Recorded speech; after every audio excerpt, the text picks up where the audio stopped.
கன்றினை போல் மாயக்கண்ணன் தூங்குகின்றான் தானேலோ. அவன் வாயிறைய மண்ணை உண்டு மண்டலத்தை காட்டிய பின் ஓய்வெடுத்து தூங்குகின்றான் ஆராரோ. ஓய்வெடுத்து தூங்குகின்றான் ஆராரோ.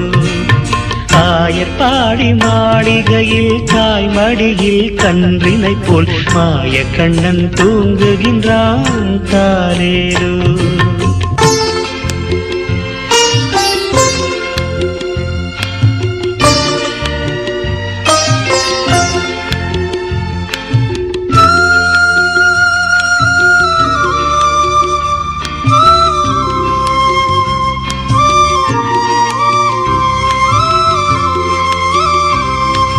பின்னலிட்ட கோபியரின் கன்னத்திலே கண்ணமிட்டு மன்னவ